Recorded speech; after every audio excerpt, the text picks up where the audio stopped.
Okay, we are live now. Hello, everybody. My name is Roberto Lineros from Universidad Católica del Norte. We are gonna have today a very nice webinar because besides the webinar itself that is given by the speaker that I'm gonna introduce now, is because it's the first webinar from the season 8. That means that at the moment we have done 70 webinars that all super interesting and we are super excited about. So if you like this webinar cycle, you can subscribe to this YouTube channel or follow us on Twitter, Facebook, or in the different means that we have for this to get this information to share all the research that is happening around the world. So going to the webinar itself, today the speaker is Adriano Cherchiglia. He is uh, he is affiliated to the Universidade Federal do ABC. This is in Brazil. And in the past, he have been doing many stuff. First, he did the undergraduate and master studies in the Universidade Federal de Minas Gerais in Brazil. Then he did some research stayed at the Universidad de Granada in Spain during his PhD studies. The PhD, he obtained it from the Universidad de Minas Gerais, like also I mentioned before. And after that, he have done a postdoc in the Technische Universität de Dresden in Germany. And after he has the position in the Universidade Federal do ABC in Brazil. Also, he is member of an international research project that is called Unraveling New Physics at the LHC through the Precision Frontier. And the title of the talk is the 2 Higgs double model in view of the new muon g-2 experiment. So if you are following us, please you remember that you can ask questions directly to Adriano via the YouTube, in the chat that is in the YouTube now in the transmission is your right side part of the web page in YouTube, our YouTube channel. And then Adriano, welcome, and please feel So, free. yeah. So thanks a lot first for the organizers for this invitation. I'm very pleased to be here. And also I would like to just congratulate them, as I already said to them at some point, that actually it's a very nice initiative to organize this web seminar and bring us physicists from Latin America. So about the presentation itself, let me just share the screen here and get started. So as Robert said, today I'm going to talk about the 2 Higgs doublet model in view of the new muon g-2 experiment. This talk is mainly based in two references here, two works I did in collaboration with Professor Dominik Stockinger and Eugen Stockinger from the Technische Universität Dresden in Germany. And as Robert also said, now I have a postdoc position at UFABC. So, okay. So we are particle physicists. We have this holy grail, which is the standard model, and that's the playground that we play with. That's the thing that we have. And the standard model actually has three different types of particles there. So first, we have these fermions. We have two flavors for these fermions, or two types. So we have the quarks or the leptons. And it's very nice to know that actually the lightest guys here will just give us the structures of the universe as we can see. So actually from our visible universe, we can just explain things based on the standard model. And yeah, that's the first part of the standard model, these fermions. But then on top of them, you have these gauge bosons. And the gauge bosons will just mediate the forces, show you or tell you how these different fermions interact among themselves, and sometimes even among these gauge bosons. So that's the other part. And finally, you have one missing piece, which is this scalar. So we have this Higgs boson scalar. And the Higgs boson, the role that it plays in the standard model is just to give masses to the elementary particles. So that's the standard model, that's the point of view of theory. And finally, on 2012, the last particle was actually found out, which was the Higgs boson. So the standard model can be said to be complete nowadays. But of course, we are physicists, we are curious. So just after this announcement, we start asking ourselves, is the standard model really complete? And we start to just see if the scalar sector of the standard model at least the scalar sector that we find out, is actually the scalar sector of the standard model. So a lot of measurements have been put forward, and nowadays we just see some tiny deviations, but there are some deviations from the standard model, but they are quite small.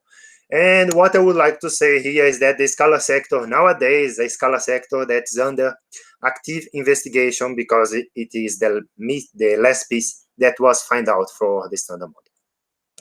Okay, so from the point of view of new physics, or what is elsewhere beyond the standard model, let's see nowadays don't tell you much.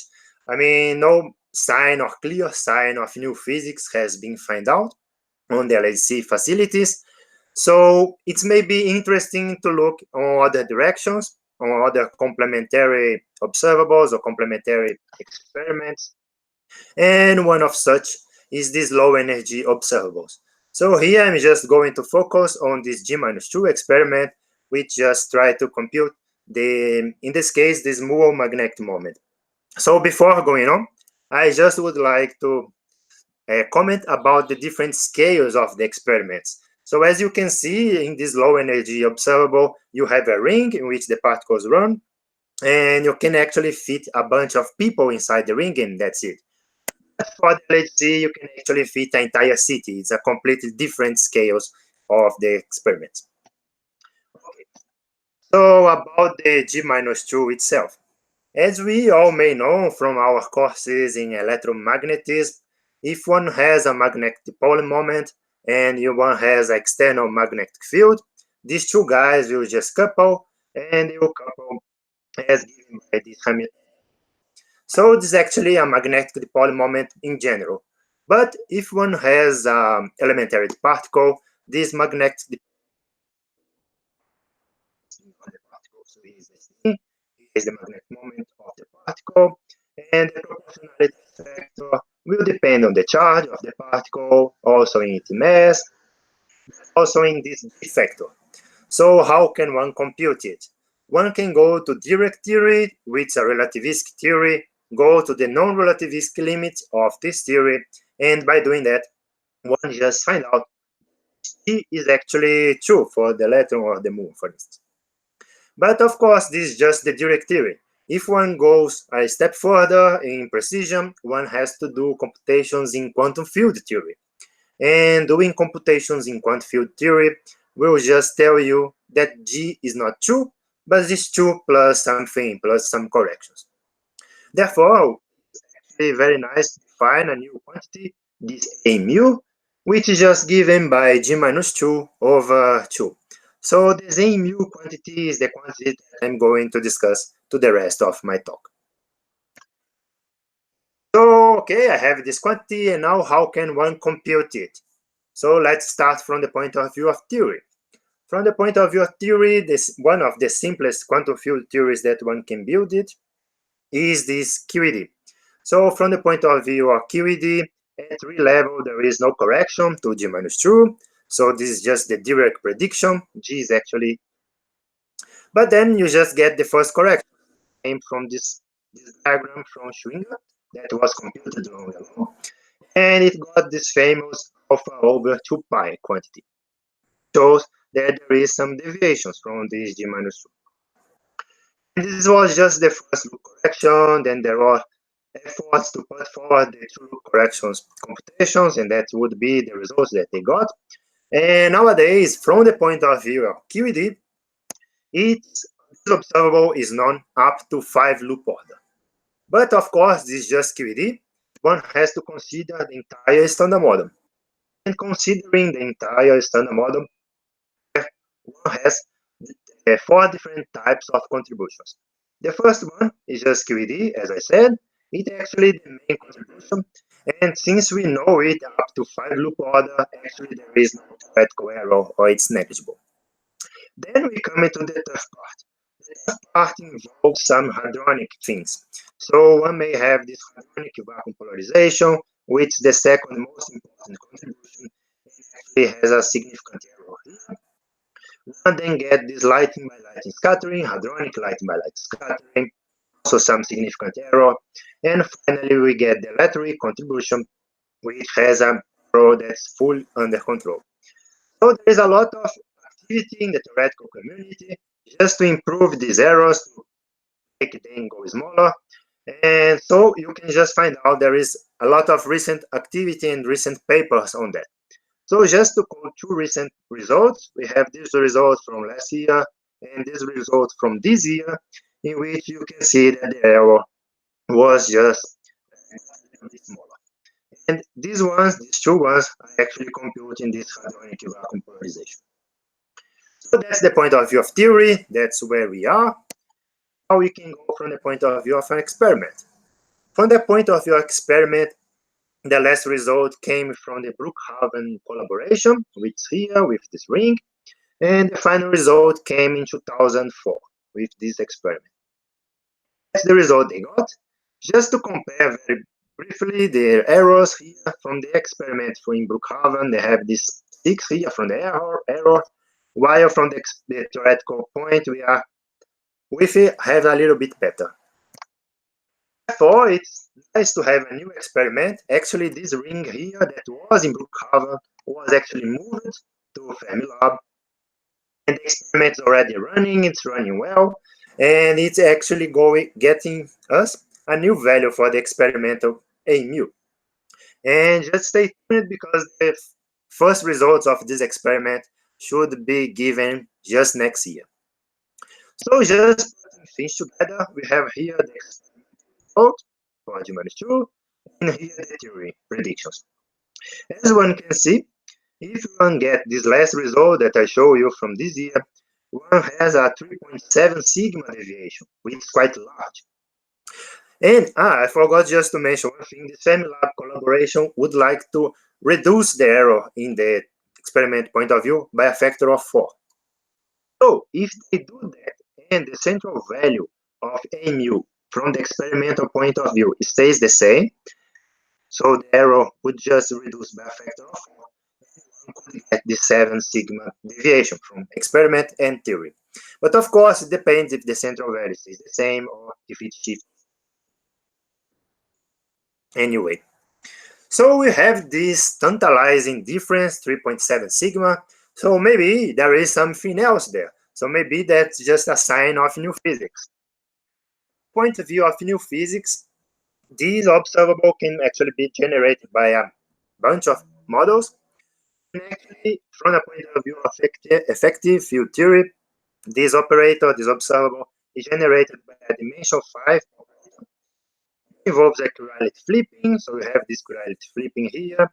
And also, if one just consider renormalizable theories, it will be loop induced, since it's a dimension 5 operator.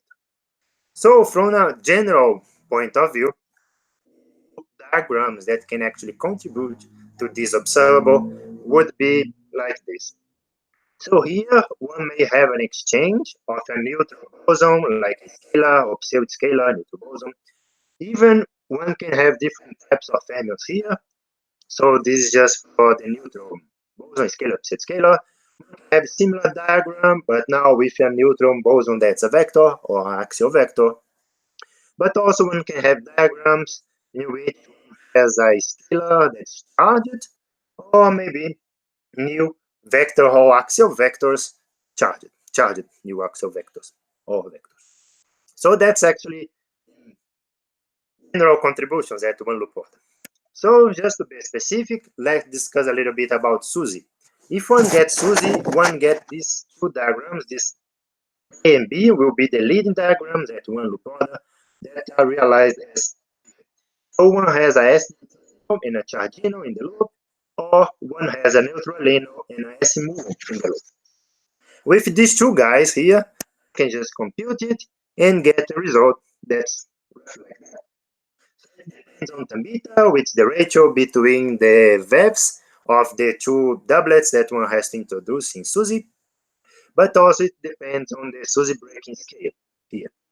So by fitting these two guys, these two parameters, it's easy to accommodate the deviation. Here the different colors represent different values for atom beta. So this is SUSY. SUSY in principle can accommodate that very easily the anomaly. However, as we all may know, 2 has not been observed in the LHC. LHC is just putting bounds, lower limits for the masses of different SUSY particles. Therefore, it would be interesting to look in different scenarios, and the best scenario, one of the most appealing scenarios, would be just extensions to the scalar sector, since it's under active investigation, as I said before. So therefore, one of the simplest extensions that one can think of is just the two-doublet model. In the two-doublet model, one just add a new doublet to the standard model. Of course, the scalar potential will be more involved, but it's not too involved, it's a little bit. And here in our work, we are just considering the case in which this scalar potential is invariant under CP, okay? So that's what's more relevant. And actually, this is good because for G-2, it's insensitive to CP violation. So that's the potential that we have by defining that we know the scalar sector of our model. Now we have to consider another sector, which is the Yukawa sector. Since we have now two doublets here, for each fermion type, you have two Yukawa matrices. So this may be problematic because one may generate in general flavor change neutral currents. A way to avoid that is just to impose some Z2 symmetry on the Lagrangian, on the Yukawa sector. By imposing this symmetry, one gets these four types that are known in the literature.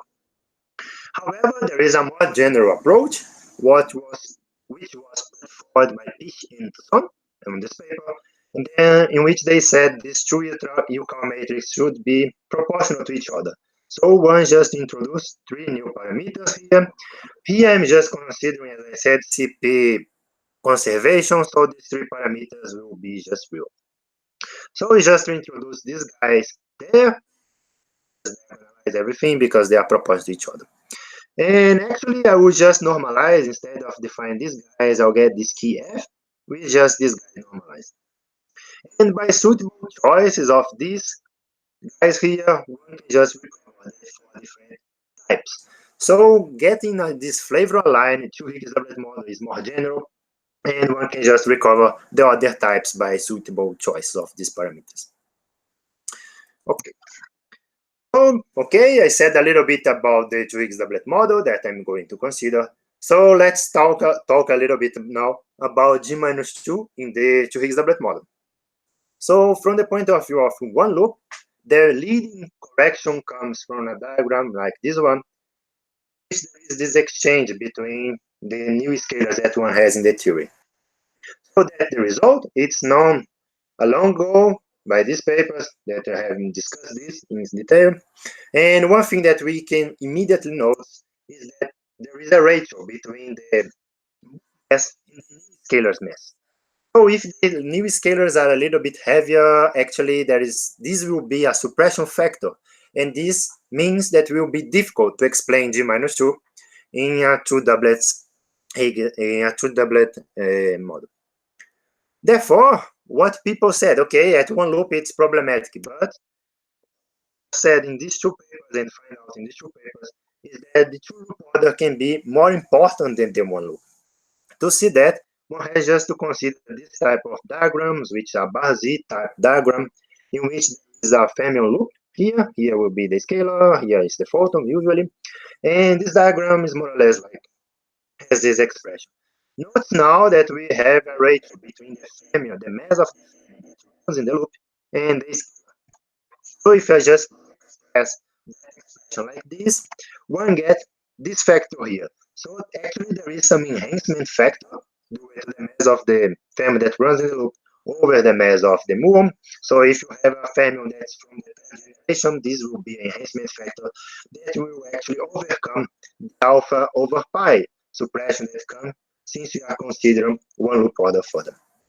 Therefore, the two loop order for the diagrams, the two loop order contribution for G-2 in the two Higgs doublet model is actually the leading order. So that's what people know. People had these results. And nowadays, there is some recent interest from the point of view of phenomenology, since there is new constraints coming from the LHC, mainly from the LHC. And there is a lot of papers that have been done taking this G-2 as one of the constraints to be considered. And most of the papers has not considered this flavour-aligned scenario, but only the other scenarios. And what they said, for the 4 different types of scenarios, the only one that can actually explain g-2 and survive is lepton specific scenario, which is a type X scenario if you want. So these guys are just in this scenario, but also there are other papers, including has been discussing the flavour-aligned scenario. So here we have discussed a little bit about phenomenology. I'm going to discuss this in more detail in a moment. And also there was some recent two-loop improvement. So in this work here, this author has actually computed another set of Barcy diagrams and increased the computation, the theoretical precision further. And in our paper here, I'm going to show we actually did the complete two-loop prediction. So what we did, we actually compute a bunch of diagrams. So here is just an idea. We have these diagrams. In the blob, one can have everything. And this photon can actually couple in the loop or even the muon line, and one has to compute all these kind of diagrams. And doing that, one get the complete two-loop prediction. So that's what we did in this work. And by doing that, we know by sure that the theoretical uncertainty is under control for this observable in the Higgs doublet model. And surely it's below the experiment running at Fermilab. So that's what we did. And we have all these results in analytic form. So we have already some applications of these results. So these results have been implemented by the g-2 group in this work that they did. It's still not in the public version of the g-2 software, but it will be in the public version soon. And also these results under implementation by the HAPS. So at some time, these results that we did, this analytic result, this complete two-loop prediction, will be implemented in this FITAS softwares. Okay, we know now the analytic results, we have this complete two-loop prediction. So it would be interesting just to ask another question. Given some phenomenological constraints, what are the maximum values for a mu that the Higgs doublet model can accommodate? So one can just use this analytical result to discuss this question. So here, just to discuss this and actually discuss the leading order contributions for that, we are just going to consider this.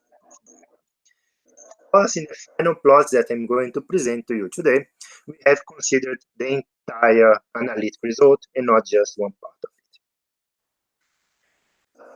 So for this diagram, actually the diagrams that are most important, in which has a for loop or has a top loop, or one has added Higgs loop.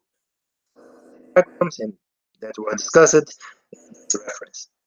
And the constraints that we consider come from B physics, from tau decay, from Z to tau tau, some collider constraints, LHC, some theoretical constraints like perturbativity, stability, unitarity, and also some electroweak constraints, electroweak precision constraints parameters. So I'm going to discuss each set of the constraints because for each of the different diagrams, for the different 3 diagrams, different set of constraints apply. But for all 3, there is one constraint that applies to all of them, which is these electroweak parameters. It is just to control the splitting between the scalar masses. So as discussed in many of these references, the most promising scenario for a large g-2 in a 2 Higgs doublet model is just to have a small mass for the pseudoscalar. So in some sense, we would like to have the mass of the pseudoscalar as a free parameter. And looking at this plot, this is actually a more specific scenario, but the idea here applies for our scenario, the flavour-aligned and everything.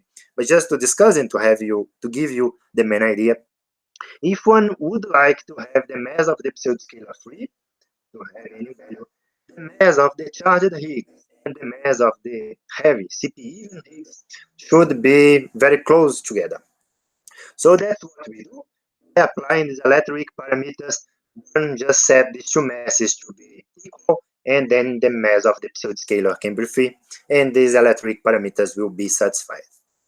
So that's what we are going to do in the rest of our plots. So now let's discuss step by step or each diagram by each diagram. So the first one that I'm going to discuss is the one in which there is this tau loop. So we have a tau loop here. The diagram that will be most relevant will be the one in which the scalar that being exchanged between the loop and the muon line is just the scalar. And of course, since we have here just leptons, from the point of view of these flavour-aligned parameters, only zeta L will be important. Here for this diagram, the main constraints will be tau decay, z2 tau tau, and some collider constraints. So the idea here is the following. We would like to have the maximum, as I said, allowed g-2, and to have that, it will be interesting to find out the maximum values that this zeta L, and we can do that for different values of the mass. So here in the plot, I just plot the maximum value of zeta L in terms of the mass of the pseudoscalar, and the different colors just indicate different values for the masses of the other scalars. Okay, as you can see, for all the choice of masses, there is at some point there is a kind of saturation of the limits of the zeta L. So it can be at most 100 V, but more or less it's less than that. And one can just see, okay, like that by increasing the mass, you just increase the boundaries. Looks like to be true, but if you get to the 300 V, you just see that actually it gets worse on this region, right? So even if you increase the mass of this, the other scalars, it just get boundaries that are more tight. So there is no help increasing the mass, and that's what one can just do. And that will be a plot which just show, as I said you, the maximum zeta L. It will be important, as I'm going to tell you in the end. So just keep this information. And another thing that's very important just to keep in mind is that from the point of view of the more restricted scenarios, like this lepton specific scenario, this will be the only diagram that will contribute.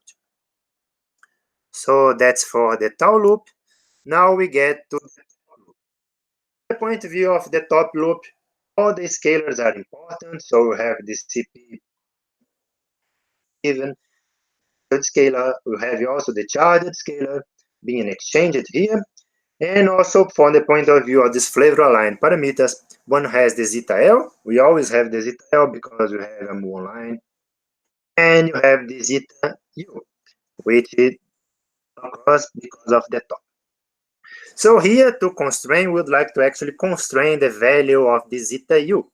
And to do that, we have to consider some constraints that come from physics, also some constraints that come from collider from LHC. And actually there is an interplay, an interesting interplay between these two constraints. So let's take this example, in which the mass of the other scalars is 153. In this case, as you can see, zeta L can be more constrained by LHC. So LHC will constrain zeta L to be 0.3 on this point, 0.2, so it's more constrained, while the B physics is more loose. The constraints from B physics are more loose. However, if you increase the mass of the other scalar, there are regions here in which the scalar, the LHC constraints are more loose than the B physics. So by putting these constraints together, one can just the maximum values for zeta U. It can be roughly 0.5 at most 0.5, 0.6. So that's what we did for the top. And as I said, this only occurs because one is considering this flavour-aligned model. Okay, now we come to the last diagram. In the last diagram, one has a charged loop here, and the scalar that is exchanged is the CP given guy here. So we have a triple Higgs coupling, and the contribution for this kind of diagram can be roughly approximately given by this expression, which of course depends on zeta L, as I said, because of the muon line, will depend on the triple. And there is this parameter ρ. And this ρ parameter will actually depend on the different choices for the masses. Since you are interested only the maximum value for a mu, right, for the g-2, we can see that will be approximately, the whole parameter will be approximately given by some numbers. So as we increase the mass, the whole parameters decrease, okay? So this is just to give you an idea on how big this contribution can be. And as one can see, it can be at most 3 times 10 minus 10. So that's the contribution from the bosonic, but also it depends, as I said, on the triple Higgs coupling. And the triple Higgs coupling is constrained by this theoretical stuff here, such as neutrality, stability, and perturbativity, but it's also constrained by some colliders. And here in this plot, we can show one thing that's very important, is that the mass of the pseudoscalar is like 50 GeV. So it's less than half of the mass of the standard model Higgs, which means that the standard model Higgs can just decay into pseudoscalars. So this channel is open. Since this channel is open, it will constrain this triple Higgs coupling to be roughly 500 GeV, 400 GeV. However, if this decay channel is forbidden, the constraint on the triple Higgs coupling is more loose, and one can get 1000 GeV more or less. So that's just to get you some roughly approximate idea of how big these contributions can be. Okay, so I just explained all the three leading guys, and now we can just write down some approximate formulas for this. So at one loop order, this would be the approximate formula. It depends on zeta L, and depends on the mass of the pseudoscalar. Then we get the tau loop, as I said. And as you can just compare these two guys, you see that the two loop contribution decay is lower than the one loop. Therefore, it will be more important. The loop will only be relevant when you get a very small value for the mass of this pseudoscalar. Also that they have different signs. So here it's always negative and here is positive. So we have this contribution. As I said, we would like to have the maximum allowed value. So to do that, just see that it depends on the mass. So we choose one value for the mass here and just find out which is the maximum value for zeta.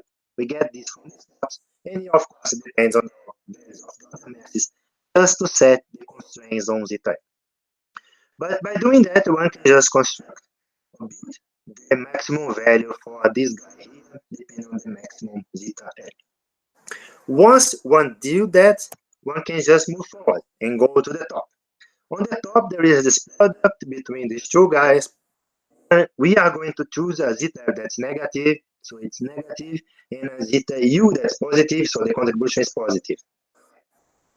So since we know the maximum value for zeta, I've just used this kind of plots to find out the maximum value for zeta u. Doing that, we just maximize the top contribution. Since we know all that, one can just know the maximum value for the bosonic, since the zeta L was maximized by this plot. And one has just to consider this triple Higgs coupling, which will depend on the values of the mass, if that decay channel, the standard model Higgs going to the two pseudoscalar is forbidden or not. And that's it. With all these results, one can just build up plots like these ones, which of course depends on the masses of the other scalars, just because the mass of the other scalars have different constraints on this parameter space. So the first thing is the in blue, we just plot this tau loop, which actually the contribution, as I said, for the lepton specific model. So for the lepton specific model, the window in which the g-2 can be explained is quite small. So it can be at most 20 or 40 GeV for the mass for the pseudoscalar. So that's what we get for this lepton specific scenario. Of course, allowing for the top, allowing for this flavour-aligned scenario. So just allowing for the top, we just see that we increase a lot the width, it can get up to 100 GeV. And also if you put everything, but include the bosonic, see that there are regions in which the bosonic are not negligible, they are important for a precise determination of this observable in this model. Also, this part is interesting because the anomaly or the deviation changes with this new FEMLab experiment. We can just say if will still be able to accommodate this deviation or not. Just imagine that the deviation increases a lot and it gets here. It means that the 2 Higgs doublet model will not be able to accommodate this deviation anymore. So that's it. So that's my conclusions. From the point of view of theory, we have this nice model, which is the standard model. Then we build this machine, the LHC, and the LHC is just giving us some small deviations from our theory. Therefore, it would be nice to look on. One of such directions is to look at low energy observables like the muon magnetic moment. Here, one has a 3.7 sigma deviation, which is quite a lot. So maybe it's an indication that our theory should be modified in some way. Here we have considered a very minimal extension to the standard model, in which you have the standard model plus 4 scalars, as that, and you have mainly answered 2 questions. The first one was about the computation, the improvement at the 2-loop computation, the prediction of the observable. That's what we did in this reference. We computed the complete 2-loop results for this observable in a 2 Higgs doublet model. And then once we have this result, we have applied it just to find out which is the maximum value that G-2 can, that the 2 Higgs doublet model can accommodate, the maximum value for G-2 that the 2 Higgs doublet model can accommodate. And we got plots like this. And we saw that staying in this lepton specific it's difficult. But if you go to a more general scenario as this flavour-aligned scenario, the window in which the anomaly, the deviation can be accommodated is a bit larger. So thanks a lot. Thank you very much, Adriano. It was very, very, very interesting talk. Let me just start to. Okay. So thank you very much, Adriano. So thank you very much. Talk. And I think it's time to start with the question round. If there is people here in the Hangout session that want to ask, please, you can unmute yourself. Meanwhile, tell to the people that is following in YouTube that you can write the questions directly in the chat in YouTube. Then I am gonna address these questions to Adriano. So I don't know, but I don't know if you want to. Some of you want to start with the question. Otherwise, I have many for Adriano because I was very interested in the talk itself. So one of the, I want to start with the first one that I have here. Okay. You were mentioning in the beginning of the talk that G-2 is CP invariant in some sense. I mean that is sensitive to the CP. This is by some technicality of the G-2 itself, because no, I mean that operator, that the dimension 5 operator will be CP invariant. Then we have some electric dipole moment, for instance, CP violating. So the observable itself is CP invariant. So even if you consider something that CP violating, it will not affect the G-2. Directly that measurement, no, but other type of Yeah, of course. So the other stuff is because also you mentioned about you consider some type of flavor cases. So if there is a kind of, because many people that work in kind of maybe discrete symmetries for flavors and stuff like this, they would like to know if there are some flavors textures that are more favorable, or usually it's kind of you can make any combination and more or less always it will be possible to accommodate.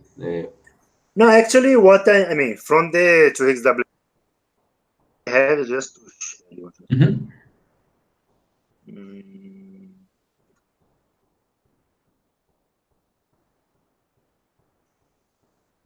So I have this one, right? We have this sector in which you have these 2 doublets, so you have more Yukawa matrix, right? Yeah. So what people usually do, because if you leave it like that, it will generate flavor chain neutral currents, which is problematic. So what people usually do is just to consider some Z2 symmetries for these doublets.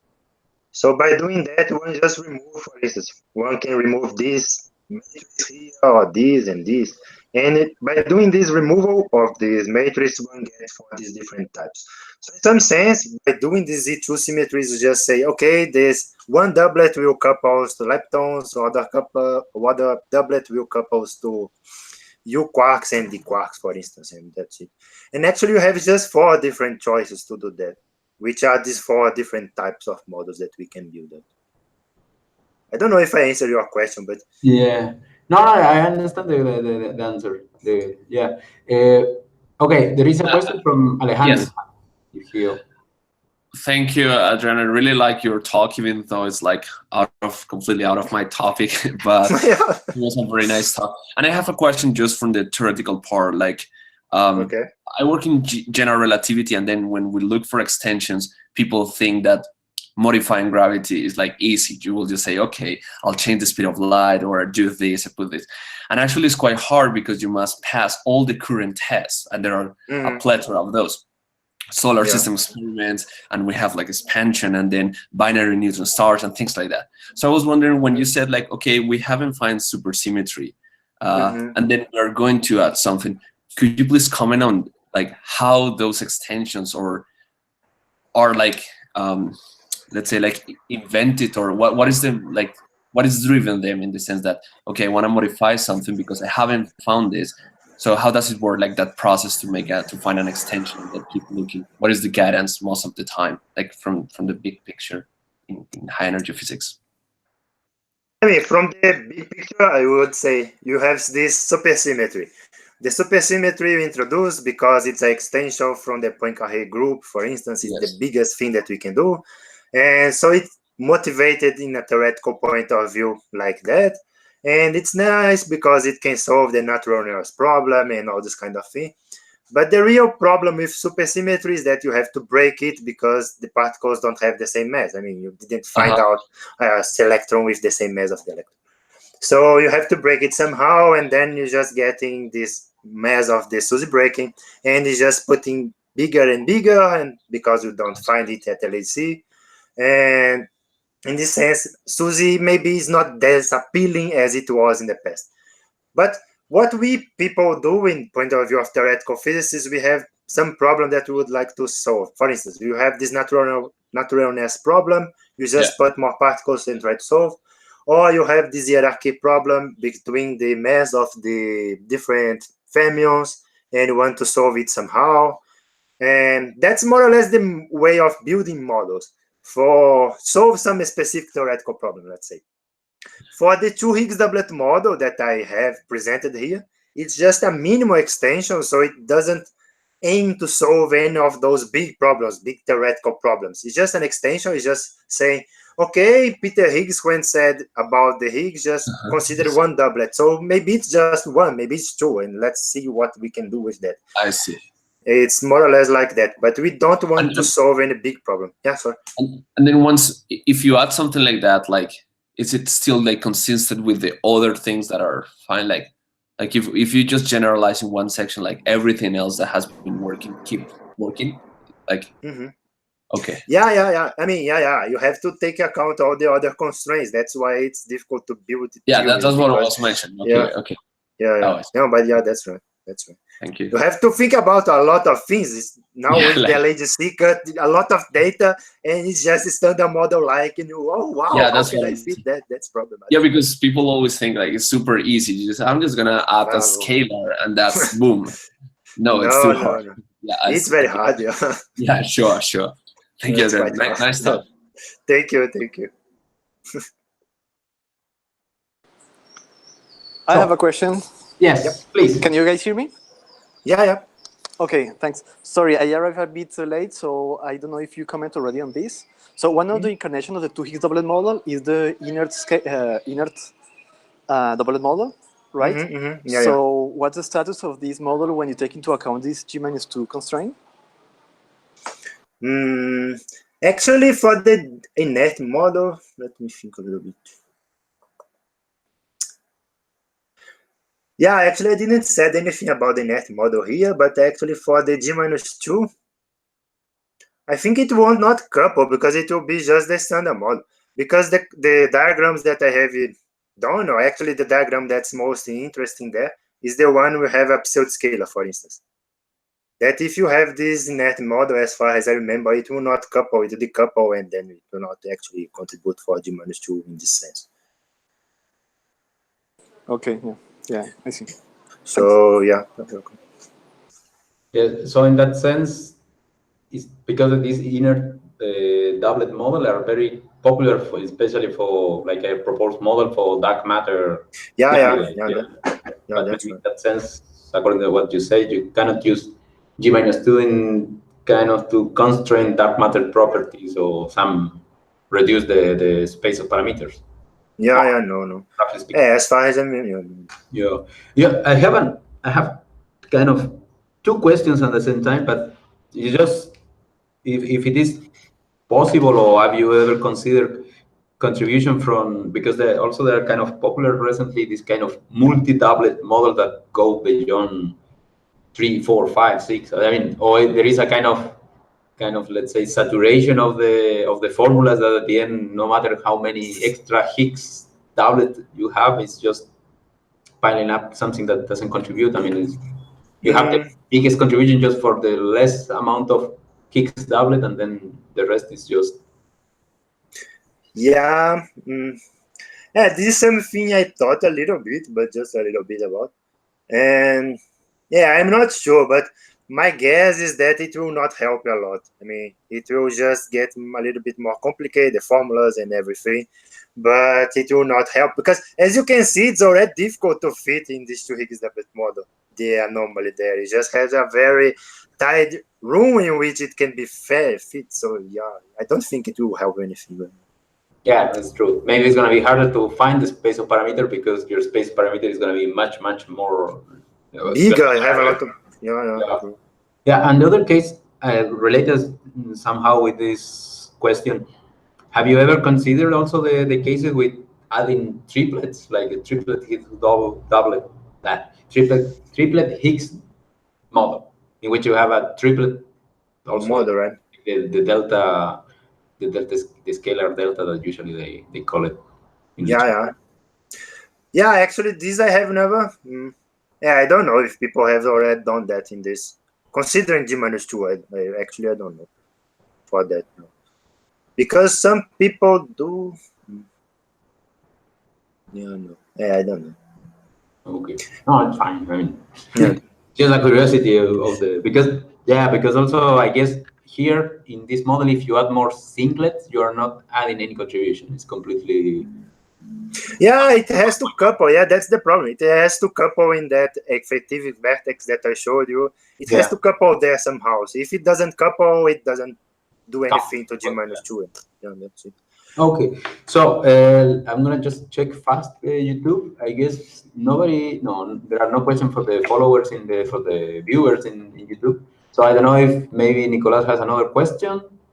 If not, I guess it's time to say bye. In fact, we are in the time to what is mean to last the full transmission, the whole transmission.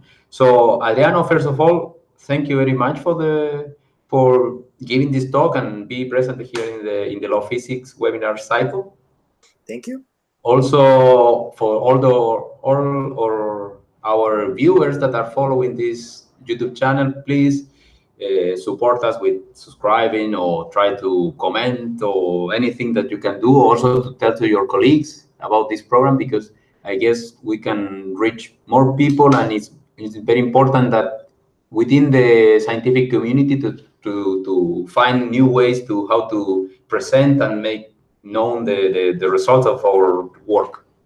So for all the rest of the people, just you can follow us in Twitter also, and we're gonna see each other for the second webinar of this 8th season in more or less 2 weeks. And somehow you are gonna notice in Facebook when we're gonna start to make all the announcements and everything. So Adriano, thank you very much again. Thank you. Yeah, and see you next time and all the rest. Please enjoy science and share science is our motto. Okay, bye.